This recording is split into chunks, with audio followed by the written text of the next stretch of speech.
Hey guys, welcome back to the third episode of how hardstyle kicks are actually built. In the first episode, we talked about what 3 elements you need to create any hardstyle kick, and in the second episode, we talked about the transient, a really important element that can make or break your kick.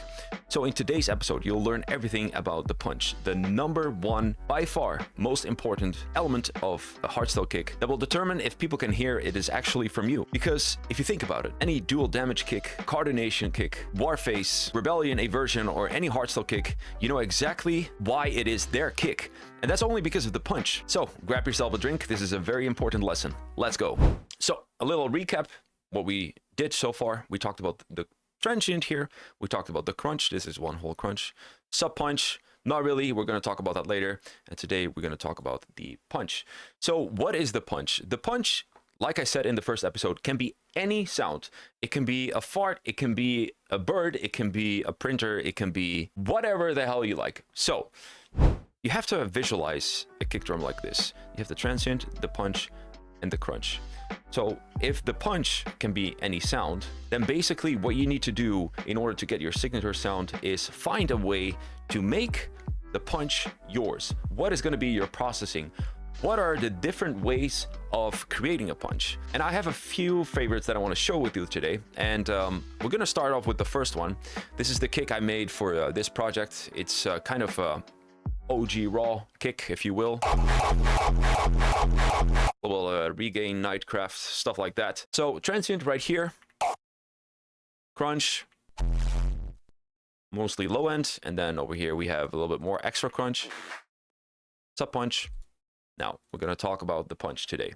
What are you listening to? It's a guitar sample. It is literally a guitar sample. So if we go to the FX chain, we turn off all the FX. This is basically the whole sound. Let's run through this chain and then build it from scratch. Basically, what it is. Corrective EQ. A phaser, or a little bit different effect, the phasing effect on your sample. Another EQ with a high EQ boost in a certain frequency, followed with a distortion or not. In this case, I turn it off. Let's see how it sounds if I turn it on. Barely any difference. Maybe a little bit on the transient part of it. Not bad. Transient processor to boost and compress the punch. You can use a fast attack, short release compressor, doesn't really matter. And then we have some more EQ corrections. Soft clipper to tone it down a little bit, and then these two. This is the sauce that I use. I'm going to show it to you how it works. This is from Kilohearts. You can download it. Link is in the description. The frequency shifter is really cool. If you play the kick and you're going to shift the frequencies, kind of a pitch shifter. Yeah, so I use the shifter and I use the filter. There's a million other ways to do this, but I think this way is pretty cool because you can determine the sound of the punch. Obviously with the whole FX chain, but this is the true sauce that I make my punches with. Basically what the Formant filter does, and I do it hand in hand with the frequency shifter, it changes the frequency and therefore also changes the peak of the punch. So let's listen to it. Let's shift the frequency a little bit higher pitch. And now with the Formant filter, you can really find that resonance in the punch. So let's change it up. Don't ask me how this works. I'm just clicking until it sounds right.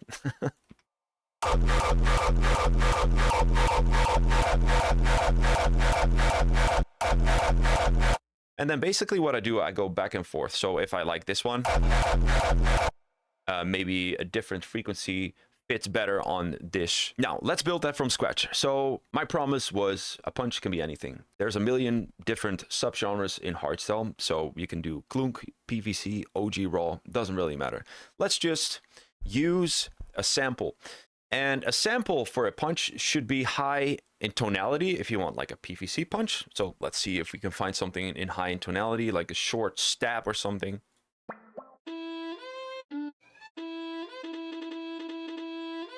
Okay, you can use that too. And it's in E, so that should be aligned with the crunch, which is also in E. How convenient. Okay, let's build that. Control L. Now, how does it sound right now? Not bad. Not bad. but obviously a little bit basic. So what we want to do is put it on a new channel.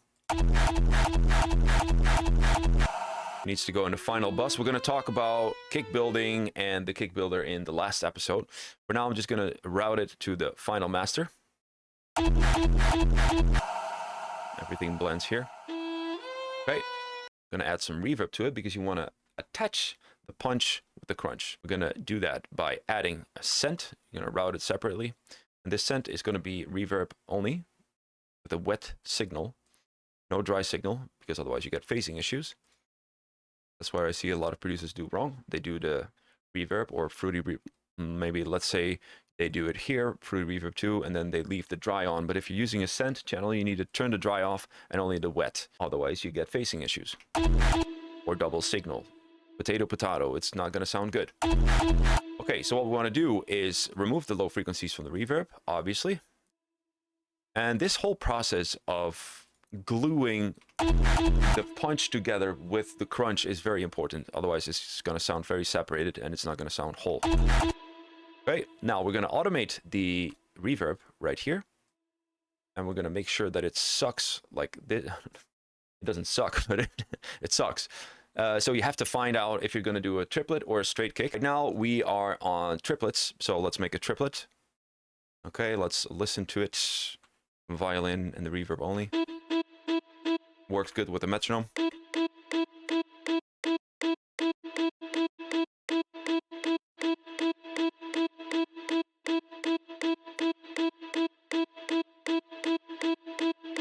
And now what we have is this. Now we're going to adjust the reverb, make it sound a little bit better.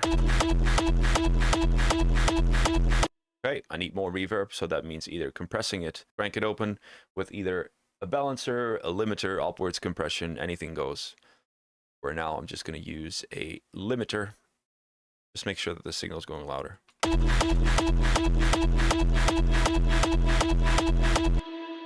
Okay, that's already a little bit better. Now the punch is really blended together in the crunch.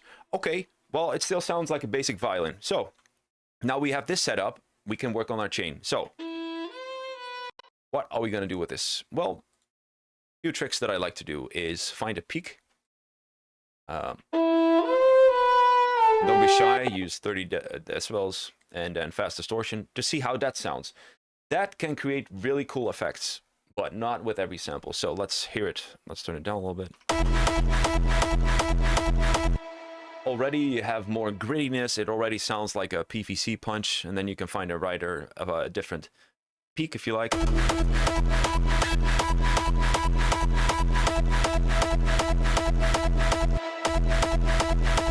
All right, so now you have a straight crunch with a PVC punch.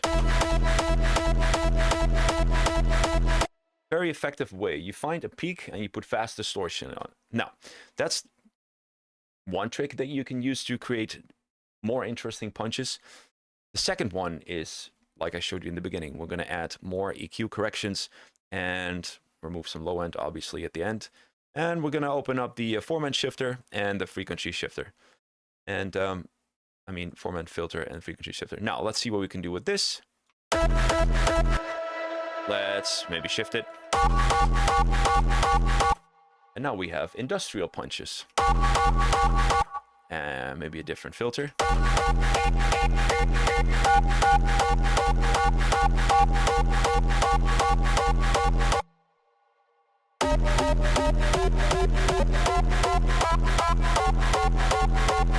This is more something for the newer generation that likes these kind of kicks. So Formant Filter and Frequency Shifter. Very, very useful. And of course, you can adjust the punch by messing around in the punch itself. You can pitch it up. You can make it shorter. There are a million ways to create interesting punches, and I can't emphasize this enough, guys. It is super important to create your own punches because that will determine the style. Like I said, think about it. Think about your favorite artist. You recognize a kick immediately because of the punch. Exactly. So now you know. Any sound can be used as a punch. You can also layer samples, of course, but let's make one ourselves in Serum 2. So we're going to replace this violin and we're going to go to Serum 2. So according to my philosophy, any sound can be a punch. So if we replace the violin with an init preset, it shouldn't sound too bad, right, Steven? We'll see about that. Okay, let's put this here.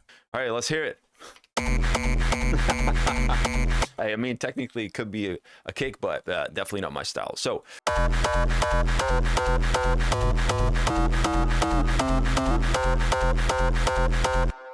this sounds better with a gated crunch. So how about we replace that? So not too bad. Now, obviously, that is very basic. So now in Serum, what you want to do is obviously study Serum 2 first. It's very complicated, but I can't stress this enough. Learn it and the possibilities are endless. Okay, so let's make a punch. Right now, it's an init sound. And I think the best way to make a punch is to play everything together, because only then can you get the feeling of the end result. So we're just going to stick to one, and then we're just going to add another oscillator with a different wave shape, right? I'm going to turn this one an octave down. Turn the randomization off. Okay, cool. Now, what happens if you do a pitch bend on the global? The global means the total output of Serum 2. So we could do it on the coarse pitch or on the global. I think we should just do it on the LFO one and then on the global main tuning. Now, right now, this right here is going to determine the punch sound. So let's see. Right now, it's not doing anything. But when I increase it, gets like a laser punch.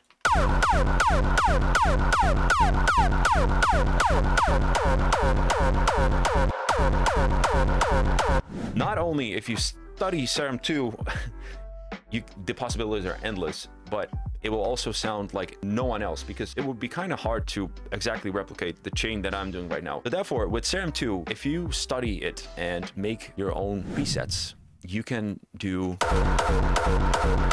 so much and it's going to sound so unique. Playing around with the comp filter, yeah, this is definitely more for the newer generation, but you can also do this for OG raw and for industrial. Absolutely, it doesn't matter which kind of style you produce. It doesn't matter if it's industrial, PVC, klunk, zaag, whatever. It all comes down to the same thing. A punch can be any sound. So what did you learn today? Besides that, a punch can be any sound. The punch is the most important part of a hardstyle kick. You can make a punch by using samples, running it through formant shifters, formant filters, and shifters, running it through an EQ boost, distortion. But I think the most fun is in Serum 2. You know how it works. You can make any punch in a snap. Well, not in a snap, but definitely within minutes and not hours or days. So that being said, thanks for watching. Can't wait for the next episode. It's going to be all about crunches, the power of hardstyle. We're going to talk about how you can layer crunches for the beginners, so using samples, how you can create more drive, and obviously we're going to make one from scratch in Serum 2. Thanks for watching. I'll see you in the next episode.